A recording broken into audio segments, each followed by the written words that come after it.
Caros amigos, telespectadores, caros alunos aqui presentes, é um grande prazer estar aqui com vocês neste programa em que nós trataremos do curso de Direito de Empresa e no Direito de Empresa falaremos da empresa em crise, falência e recuperação.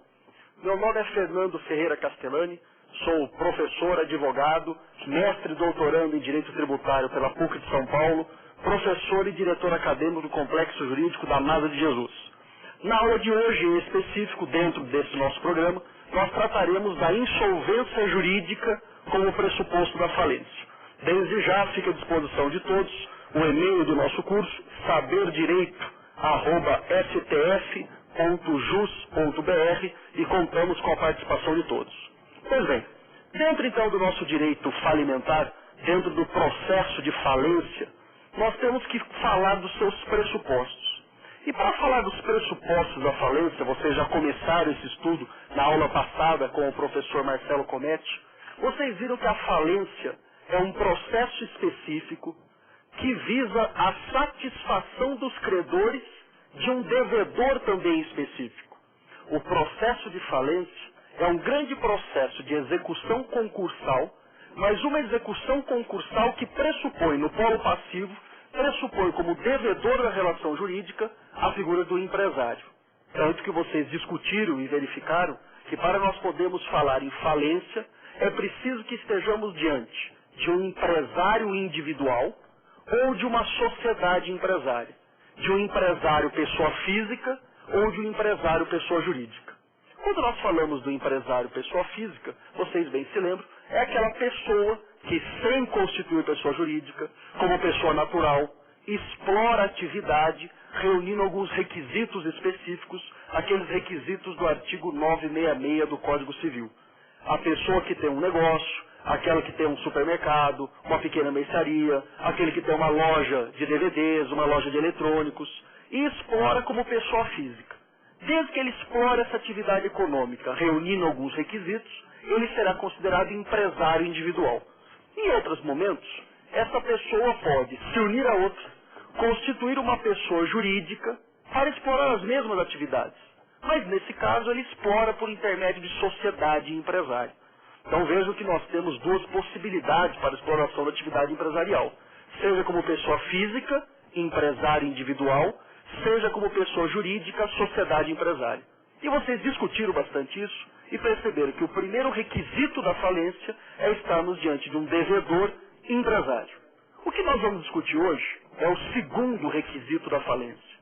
Para que nós possamos falar em falência, é preciso que nós estejamos não só diante de um empresário, mas um empresário que esteja numa situação jurídica específica, a situação jurídica de insolvência.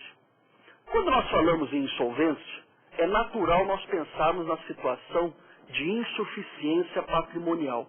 Nós sempre temos, como requisito geral de insolvência, ou ideia de insolvência, pensamos naquele devedor que tem mais dívidas do que patrimônio suficiente para os seus credores.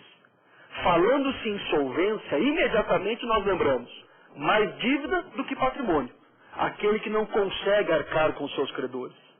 E aqui nós já temos um ponto de absoluta relevância.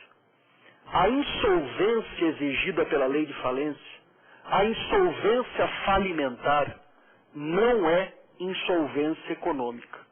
A insolvência para fins de falência não é a insolvência que pressupõe insuficiência patrimonial. A rigor, um devedor empresário será considerado insolvente para fins de falência, mesmo que tenha um patrimônio muitas vezes superior ao tamanho de suas dívidas. E veja, parece um contrassenso, Quando falamos em execução concursal, quando falamos em insolvência, nós esperamos uma situação de dificuldade econômica. Nós esperamos uma situação na qual o devedor não consiga arcar com seus credores. Mas a insolvência falimentar, por definição, é diferente da insolvência patrimonial. Bom, então o que é a insolvência falimentar? A insolvência falimentar é uma insolvência jurídica. E dizer que é uma insolvência jurídica é dizer que ela é caracterizada diante de situações jurídicas específicas. A insolvência falimentar é caracterizada diante de situações previstas na própria lei de falência.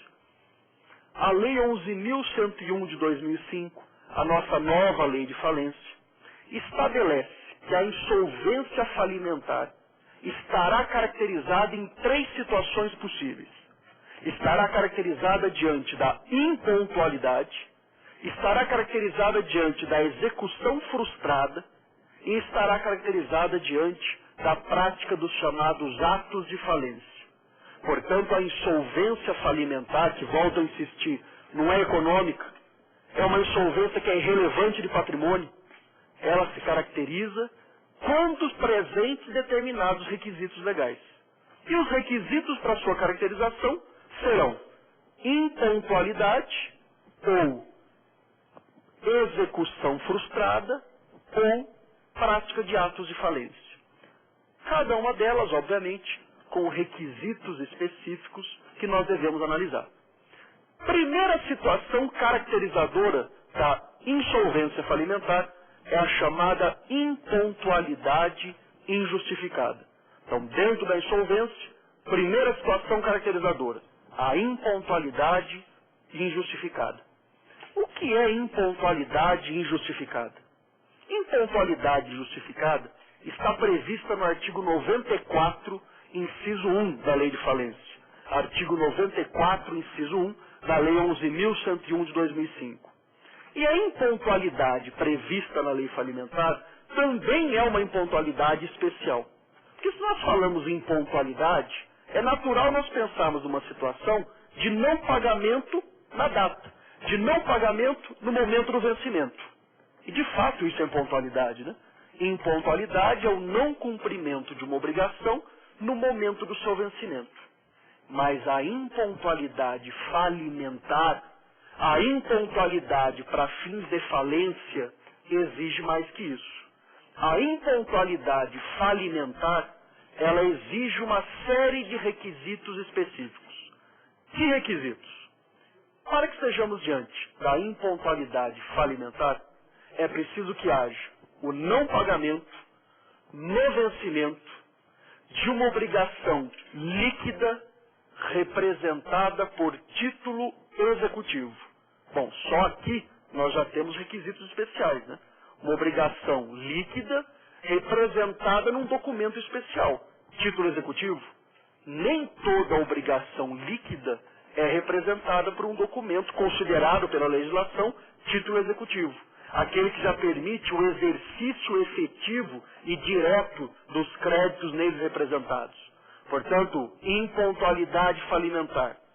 Obrigação líquida representada por título executivo. Mas não basta, para fins de falência, que haja o não pagamento no vencimento de uma obrigação líquida representada por título executivo. A lei quer mais. A lei exige uma prova dessa impontualidade. A lei exige uma prova desse não pagamento na data do vencimento. E a única prova que a lei admite é o protesto do documento, o protesto do crédito. Nós poderíamos pensar em comprovação da impontualidade de outras formas, né? A rigor, se eu tenho um documento com uma data de vencimento específica e eu não tenho o comprovante do pagamento por parte do credor, a rigor eu conseguiria comprovar a impontualidade diante da impossibilidade do credor comprovar o pagamento. Se ele não tem o recibo da quitação e eu ainda tenho o título, ora, ele não fez o pagamento na data.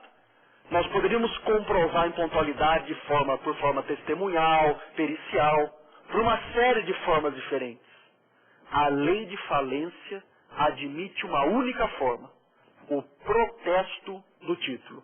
Portanto, não há que se discutir aqui a possibilidade de outras formas de comprovação. A lei de falência é específica. Ela exige para a caracterização da impontualidade o protesto do título. E por um motivo simples. O protesto, ele não é apenas a prova do não pagamento. Ele é a prova de que o devedor teve a oportunidade de pagar, mas não fez. Como vocês sabem, se lembram, no protesto, o credor encaminha o título para o protesto e o devedor é intimado para realizar o pagamento, sob pena do protesto. Então o protesto garante mais do que o não pagamento. Ele garante que o devedor teve a oportunidade de pagar, poderia efetivar o pagamento, mas não o fez. Então por isso que a lei exige obrigatoriamente o protesto, para comprovar a possibilidade de realização de pagamento por parte do devedor, mas que mesmo sendo possível, ele não o fez.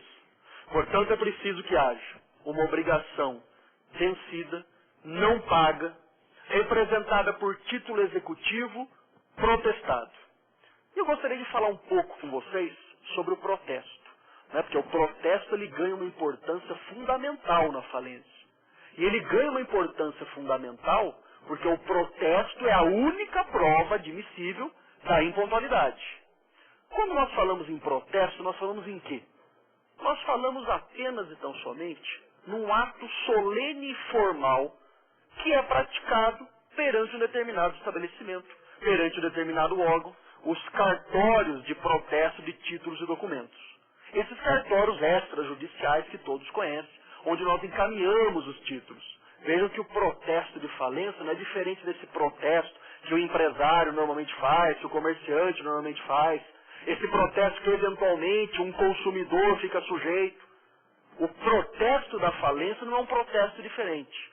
É esse título encaminhado para esses cartórios de protesto extrajudiciais, fruto de delegação por concurso, nos quais o título é formalizado num cadastro específico, por isso um ato solene e formal, que é o ato de protesto. Quando nós falamos nesse ato de protesto, normalmente, aquele que não está obrigatoriamente relacionado com a atividade jurídica, que não é jurista, que não é advogado, não trabalha com direito, normalmente se conhece o protesto, né? E se conhece o protesto, porque está acostumado a ver a situação na qual o cheque é encaminhado para protesto, porque não houve pagamento, uma nota promissória encaminhada para protesto, porque não foi feito o pagamento, a duplicata gerada na relação lá de compra e venda foi encaminhada para o protesto por falta de pagamento. E veja que a situação é exatamente essa. Só que esse protesto feito dos títulos de crédito, que é provavelmente o que a maioria de todos que nos assistem lembram e já viram, esses protestos feitos de títulos de crédito, eles também têm regras específicas que não vinculam na falência, que não geram efeitos no processo falimentar. O que exatamente? Quando nós falamos desses títulos, que provavelmente todos já ouviram, já trabalharam, pelo menos já pegaram na mão, todos com certeza já pegaram um cheque, já emitiram um cheque. Quando nós falamos desses títulos de crédito, e falo aqui dos principais, né? Nota promissória, cheque e duplicata. Nota promissória, cheque e duplicata. Esses títulos de crédito, quando eles não são pagos no momento do vencimento, eles podem ser encaminhados para protesto. E esse protesto lá nos títulos de crédito, lá no direito cambial, ele tem um objetivo. O protesto de um título é feito para garantir o direito de cobrar os chamados codevedores, os chamados devedores secundários. Ora, mas o título não é emitido por uma pessoa? Não temos lá o emitente do cheque, o emitente da nota promissória, o emitente da duplicata. Nós não temos então a figura do devedor definida? Sim, mas um título de crédito, ele pode ser endossado, ele pode ser vendido para alguém. Um título de crédito, ele pode ter uma figura de um garantidor, o avalista. Por que o credor normalmente exige do seu devedor, quando ele vai lhe dar um título de crédito, que o título tenha um avalista? Ora, porque o avalista é mais uma pessoa para garantir a dívida, né? Então, para a figura do credor, é importante ter um título com avalistas, com endossantes. Porque esses avalistas e endossantes, se o devedor principal não faz o pagamento, poderão ser cobrados. Então, é mais gente para garantir o crédito daquele que é o credor na relação jurídica. Pois bem, mas para que eu possa cobrar esses co-obrigados, avalistas, endossantes do título de crédito, a lei exige um requisito, de que o título de crédito não tenha sido pago pelo devedor principal, por obviedade, mas mais do que isso, que ele tenha sido também protestado. o protesto, portanto, lá nos títulos de crédito, é requisito para a cobrança desses chamados codevedores. Só que a lei vai mais longe. Para que se possa cobrar esses co-obrigados, é preciso que o protesto tenha sido feito dentro de um determinado prazo. Que prazo? Bom, os principais, né? Nota promissória, 2 dias do vencimento. Cheque, prazo de apresentação. E o prazo de apresentação do cheque pode ser de 30 ou de 60 dias. 30 dias se é cheque de mesma praça. 60 dias se é cheque de praça diferente. Então, quando o empresário faz uma venda e recebe um cheque em forma de pagamento, se o local da emissão do cheque é o mesmo local do pagamento, e como é que a gente sabe o local de emissão e o local de pagamento? Ora, o local de emissão é aquilo que nós escrevemos no cheque, né? Brasília, tal dia, tal data, local da emissão. Como é que nós sabemos o local do pagamento? É a agência bancária a qual está vinculada à conta corrente do emitente. Então, se o local da emissão é o mesmo do local do pagamento, mesma praça, 30 dias. Se são praças distintas, nós estamos viajando. Então, eu tenho minha agência em Brasília e viajo para São Paulo. E lá em São Paulo, eu dou o cheque e escrevo São Paulo, coloco a data da emissão. O empresário lá de São Paulo, que recebe o meu cheque, vinculado a uma conta corrente de Brasília, cheque de praça diferente. O local da emissão é diferente do local do pagamento. 60 dias. Então, prazo para o cheque, 30 ou 60. 30 dias mesma praça, 60 se praças diferentes. E a duplicata, 30 dias do vencimento. Pois bem, então existe no direito cambial, lá nos títulos de crédito, um prazo para o protesto. Para que eu possa cobrar os endossantes e avalistas, eu preciso protestar o título de crédito no prazo definido em lei. Nota promissória 2 dias, cheque 30 ou 60, duplicata 30 dias do vencimento. Importante. Eu consigo protestar um título fora do prazo? Consigo. Eu consigo realizar o protesto de um título fora desse prazo definido em lei? Consigo. Então eu consigo protestar uma nota promissória vencida há 10 dias. Sim, mas se eu protesto uma nota promissória fora do prazo, este protesto não gera o efeito de garantir o direito de cobrar os co-obrigados. Lembra que a ideia era muito simples? Eu protesto no prazo para garantir o direito de cobrar co-obrigados. Se eu protesto fora do prazo, tem um efeito. Eu perco o direito de cobrar os co-obrigados. Só que esse protesto fora do prazo, para o direito falimentar, ele supre todos os efeitos. Para o direito falimentar, ele serve. Eu não preciso protestar o título de crédito no prazo definido pro direito cambial para poder pedir falência do meu devedor. Então veja, é uma situação rotineira, né? O empresário devedor não faz o pagamento para o seu credor.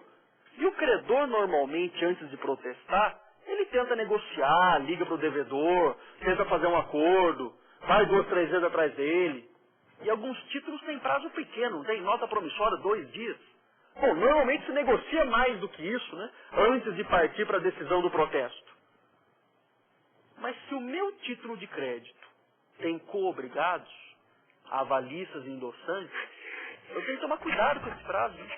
Porque se eu perco esse prazo negociando, no momento que eu protesto o título, os co-obrigados já estão desonerados. Sim, mas imaginemos a situação em que houve a negociação. 10, 15 dias negociando. Agora eu quero cobrar o título. E eu posso fazer o protesto? Pode. Esse protesto fora do prazo, ele não garante o direito de cobrar os co-obrigados, mas caracteriza a impontualidade para fins de falência. Então a ideia importante aqui qual é? Perceber que o prazo de protesto que a legislação estabelece é irrelevante para a falência. Eu posso ter um cheque de 4 meses atrás. Bom, não adianta nada protestar esse cheque para tentar garantir direito de cobrar co-obrigado, porque já passou o prazo. Mas eu posso protestar esse cheque para pedir falência. mas não está fora do prazo. O prazo do direito cambial é irrelevante para o direito falimentar. O prazo do direito cambial não gera efeitos para a falência.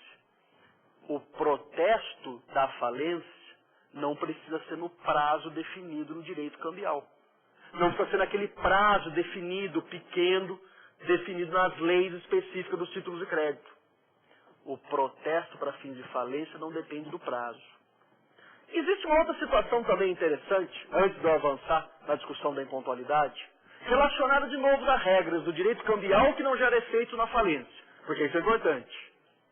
Aqueles que estão acostumados a trabalhar com cheque, notadamente aqueles que nos assistem, que são comerciantes, empresários, o cheque, quando ele é dado como ordem de pagamento à vista, ele é depositado no banco para fim de compensação e para a realização do pagamento. E se não houver fundos, esse cheque é devolvido por insuficiência de fundos com uma declaração do banco, né? Um carimbo na parte de trás do cheque, indicando lá um número específico, 11, que é o código da devolução por insuficiência de fundos. Pois bem, nós apresentamos o cheque no banco e ele é devolvido por insuficiência de fundos. Diz a lei do cheque, estabelece expressamente, que a declaração do banco ou da Câmara de Compensação, esse carimbo atrás do cheque, que a declaração do banco supre os efeitos do protesto. O que quer dizer que ela supre os efeitos do protesto?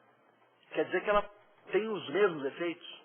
Quer dizer que aquela declaração do banco, na parte de trás do cheque, gera os efeitos do protesto.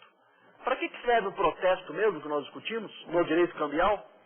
Para garantir o direito de cobrar co-obrigados, endossantes e avalistas. Então, se eu apresentei o cheque no prazo e ele voltou com a declaração do banco, eu já tenho a garantia para cobrar avalista e endossante, independentemente de protesto. Ora, então é um raciocínio importante, né? O cheque com a declaração do banco pode ser utilizado para pedido de falência, mas a falência exige protesto. Sim, mas a declaração do banco supre os efeitos do protesto. O cheque com a declaração do banco de devolução por insuficiência de fundos pode ser utilizado para pedir falência? Não. Porque essa regra do cheque é para o direito cambial, não é para falência. Essa regra de que a declaração do banco supre os efeitos do protesto é específica apenas para o direito cambial. Quer dizer que se eu tenho a declaração do banco, o meu avalista continua devedor. Mas se eu quero pedir falência com esse cheque, eu preciso encaminhar o cheque do cartório de protesto, de título de documento, e fazer o protesto do título. Ora, mas e a dispensa fruto da lei do cheque? É apenas e exclusivamente para o direito cambial. Portanto, dentro de protesto, que é a prova da impontualidade, portanto, a sua relevância, dentro do protesto, vimos que, em regra, o protesto do direito cambial, que é um protesto que tem prazo e um protesto que tem um objetivo específico, garantir o direito de cobrar endossantes e avalistas, estas regras do direito cambial não geram efeito para o direito falimentar. A perda de prazo de protesto no direito cambial tem consequência. Esse prazo é relevante para fins de falência. No direito cambial, existem formas de se suprir o protesto. Na falência, o protesto sempre é obrigatório. O protesto sempre será necessário. E só para concluir aqui o protesto, se o protesto no direito cambial ele existe para garantir o direito de cobrar co-obrigados, endossantes e avalistas, né? Quando eu tenho um título que só tem o emitente principal, uma nota promissória que só tem o emitente, o protesto não serve para nada. Para que se protesta uma nota promissória em que só há a figura do emitente? O protesto não é para garantir direito de cobrar avalista e endossante? Então por que se leva o título para protesto se não há objetivo para esse protesto? Pelos efeitos não jurídicos do protesto. Como assim efeitos não jurídicos? Ora, todos vocês sabem e isso faz parte da vida do empresário brasileiro, daquele que trabalha no dia a dia, o telespectador, lá que tem a sua loja. O protesto virou instrumento de pressão, né? O protesto virou instrumento de cobrança. Por que muitas vezes o credor protesta um título? Porque ele sabe que o protesto do título gera consequências no mercado para o devedor que são ruins. Pô, ele não consegue mais crédito em banco, ele não consegue fazer compra a prazo, ele perde a possibilidade de ter conta especial, com limite. Mas veja, nada disso é jurídico, né? É efeito do mercado. Na verdade, são efeitos não jurídicos. É um uso deturpado do protesto, mas extremamente eficaz, né? Quando o credor quer pressionar o seu devedor, o que ele faz? Protesta o título. Portanto, principais aspectos do protesto. Lembrando que esse protesto está sendo discutido porque ele é a prova exigida pela lei para a comprovação da impontualidade. Meus caros alunos, alguma dúvida no que se refere à questão do protesto? Professor, meu nome é Maristela, da Faculdade Explan. A minha dúvida é a seguinte: qualquer pessoa protestada pode ser declarada falida? Vamos lá, ótima pergunta. Qualquer pessoa protestada pode ser declarada falida? Bom, estou dizendo aqui de maneira enfática, né, que o protesto é prova de impontualidade e impontualidade é requisito da falência. Portanto, se estamos diante de uma pessoa protestada, o raciocínio natural seria possibilidade jurídica da falência. Mas nós não podemos nos esquecer que quando nós falamos em requisitos da falência, não basta a comprovação da insolvência. O protesto, ele comprova a insolvência. Mas para que haja declaração de falência, é preciso que nós estejamos diante de um protesto de um devedor empresário. Então, qualquer pessoa protestada pode ser declarada falida? Não. E por que não? Porque o primeiro requisito para ter falência é que estejamos diante de um devedor empresário. Então, na verdade, nós precisamos que haja uma relação de crédito e débito, na qual o devedor ocupa uma posição específica no ordenamento, empresário individual ou sociedade empresária, e ele precisa estar insolvente. Uma das situações de insolvência, impontualidade comprovada pelo protesto. Mas se ele não preenche o primeiro requisito de ser empresário, não há que se falar na possibilidade jurídica da sua falência. Portanto, a resposta é não, né? Nem todo aquele que é protestado, que pode até ser insolvente, será declarado falido, por não configurar o primeiro requisito da falência. Primeiro requisito da falência, devedor empresário. Segundo requisito da falência, insolvência. Primeira situação caracterizadora de insolvência, não pagamento no vencimento de obrigação líquida representada por título executivo protestado. Só que a nova lei de falência, 11.101 de 2005, ela introduz mais um requisito nessa impontualidade. Até aqui, eu poderia estar discutindo com vocês a lei de falência velha, Decreto-Lei 7661 de 45. A nova lei de falência de 2005 traz mais um requisito para a impontualidade.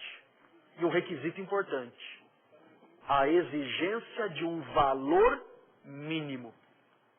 Nos termos da nova lei de falência, somente se caracteriza a impontualidade falimentar se estivermos diante do não pagamento, no vencimento, de obrigação líquida, representada por título executivo, protestada, superior a 40 salários mínimos.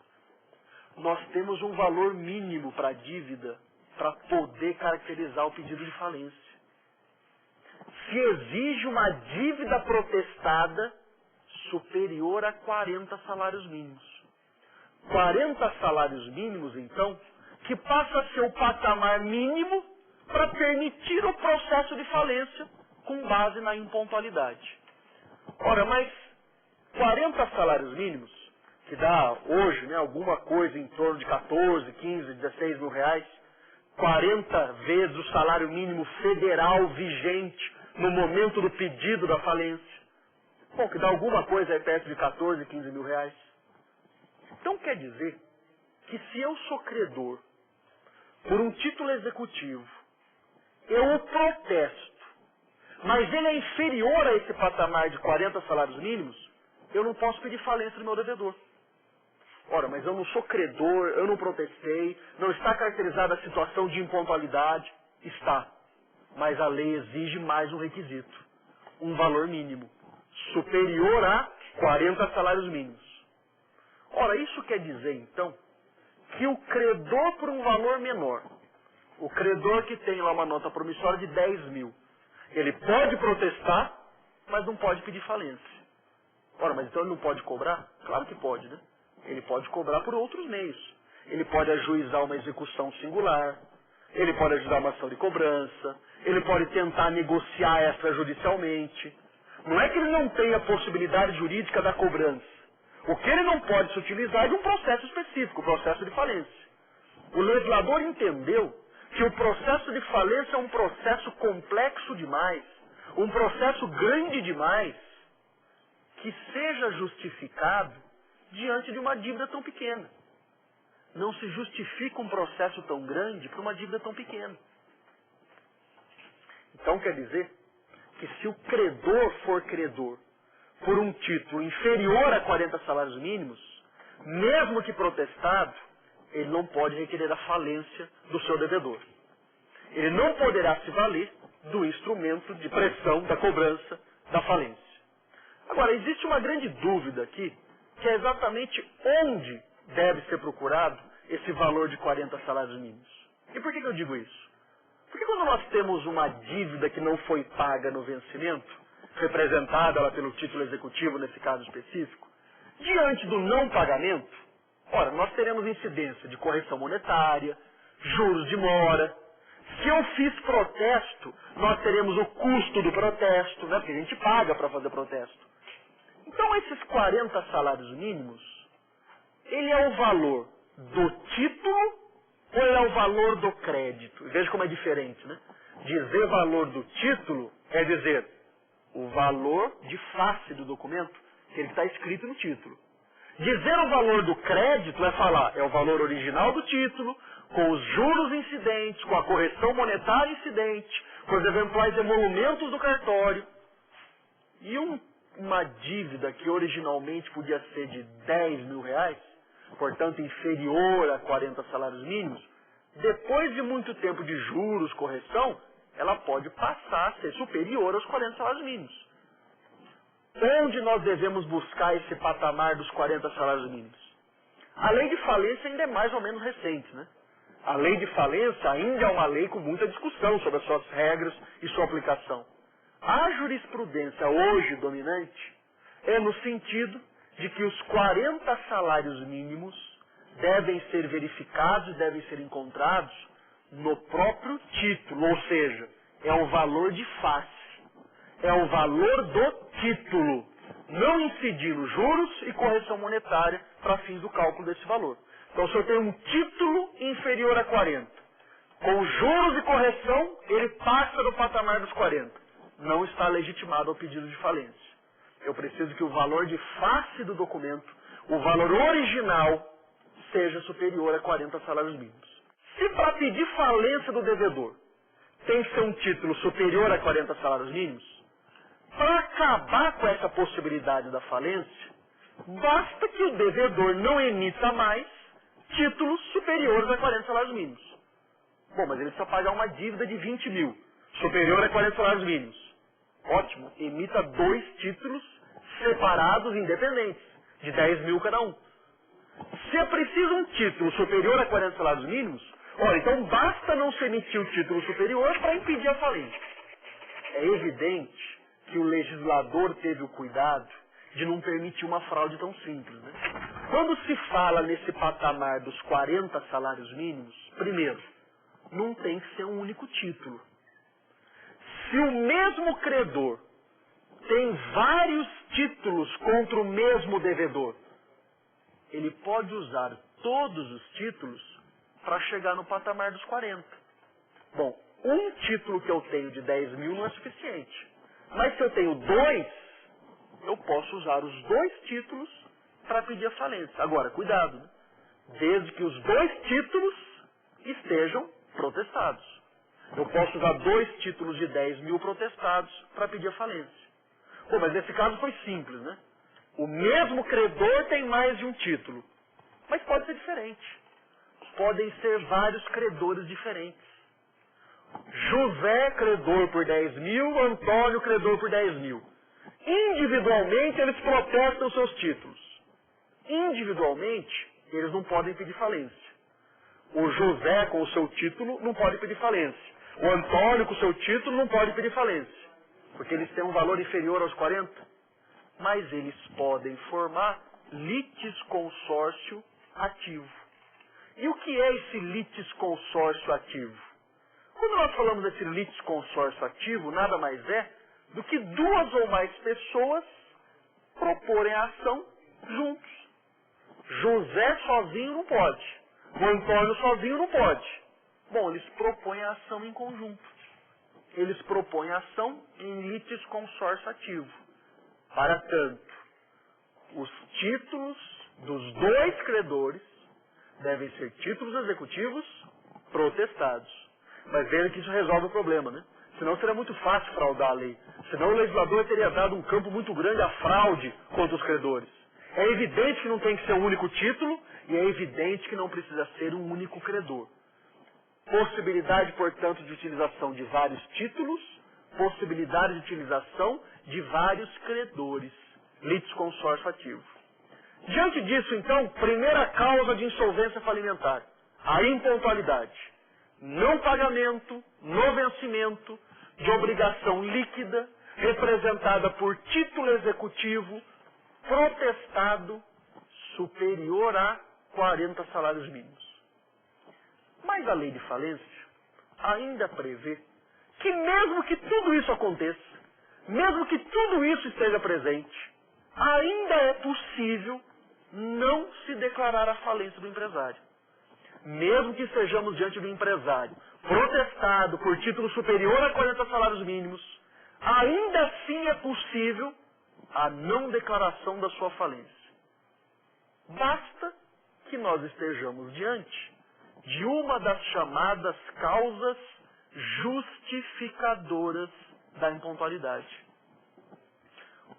Veja que o raciocínio do legislador é extremamente coerente, né? Se há uma situação de impontualidade, mas ela é justa, se há uma situação de impontualidade, mas ela é justificada, seria por demais permitir a falência do empresário. Por isso que eu lembro vocês, quando eu comecei a falar da primeira causa de insolvência, eu disse impontualidade injustificada.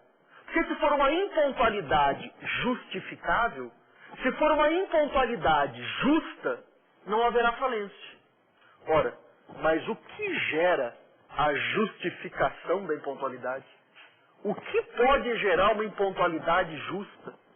Quando que nós teremos um devedor com título protestado e ainda assim ele terá justo motivo para essa dívida? O artigo 96 da Lei de Falência, artigo 96 da Lei de Falência, traz uma relação exemplificativa de algumas causas justificadoras.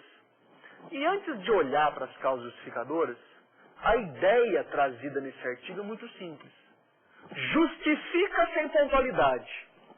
Vício no título, vício no protesto, ou vício ou cumprimento da obrigação.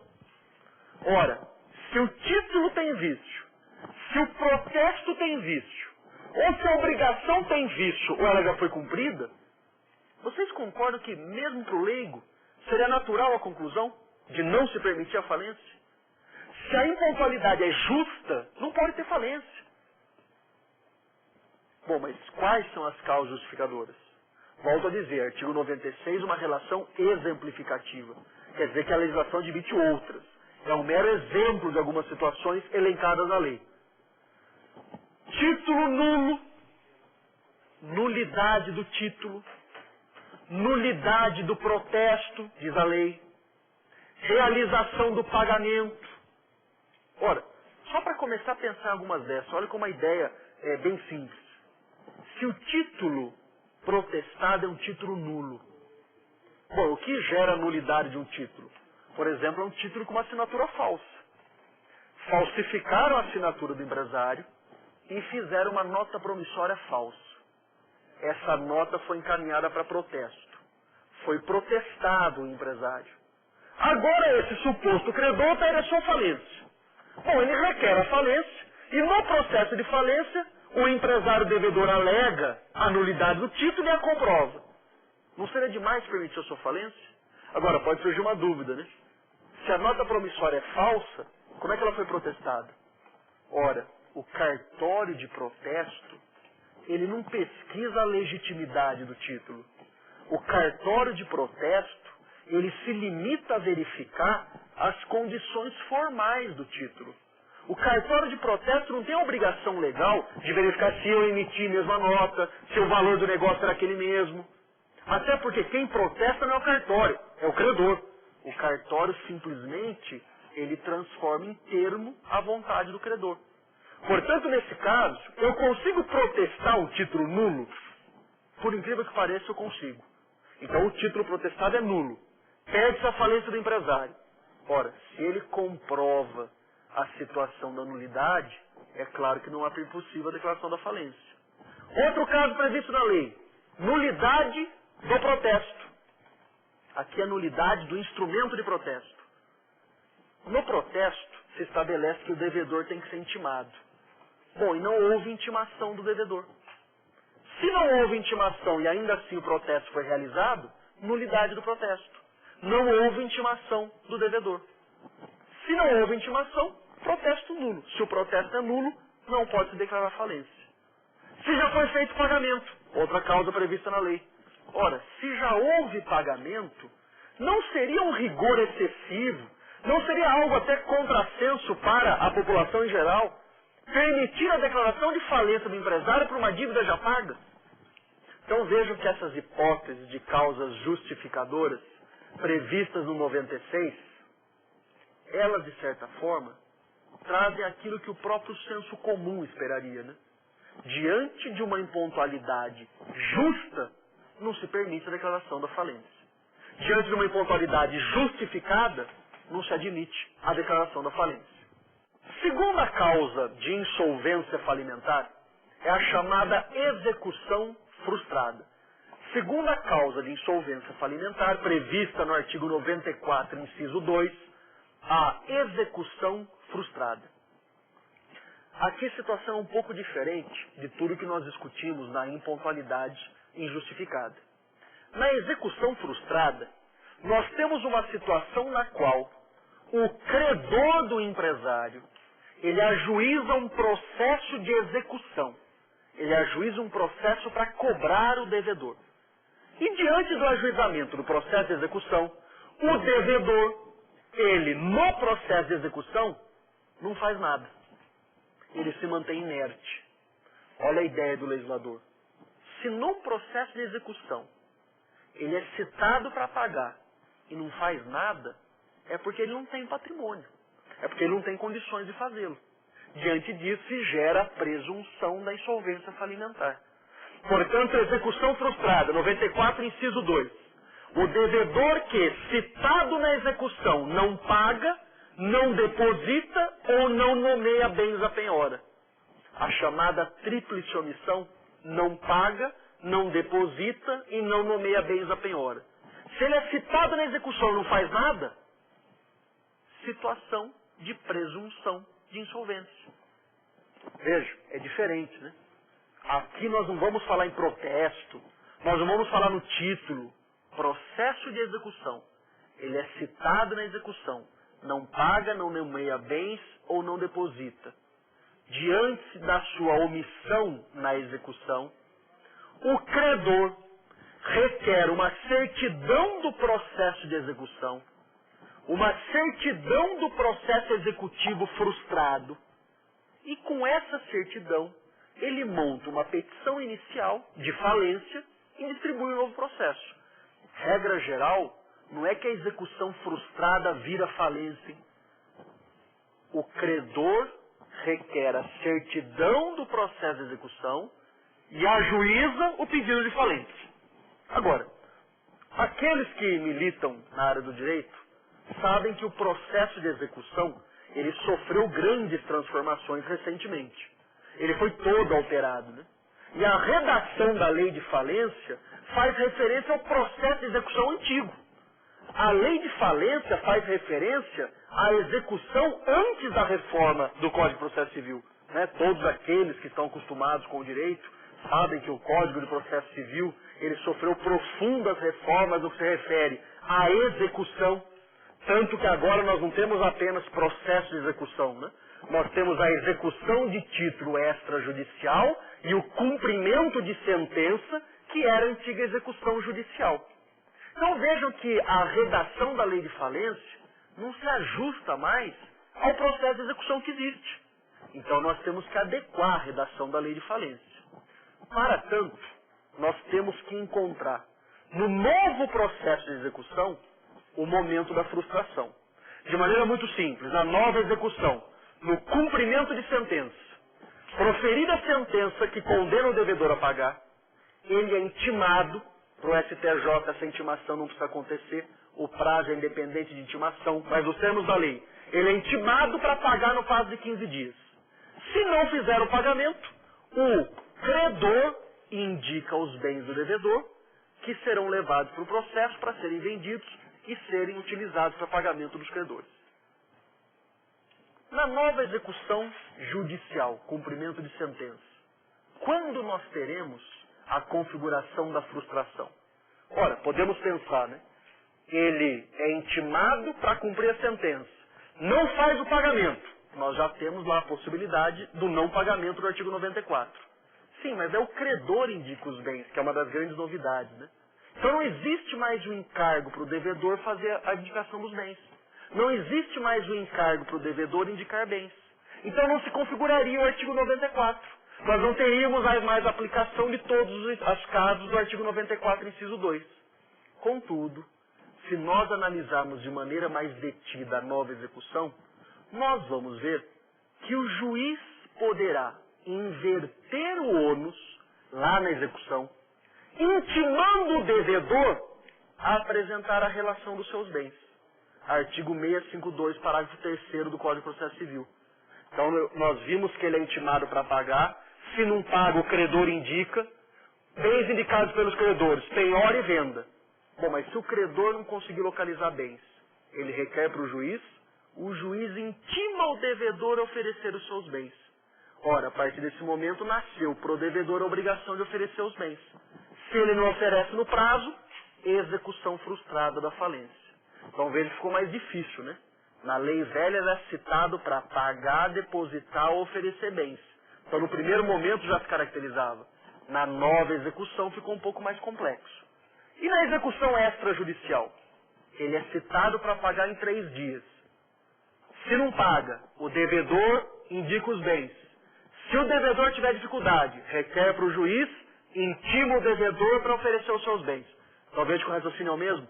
Na nova execução extrajudicial, quando estará caracterizada a execução frustrada?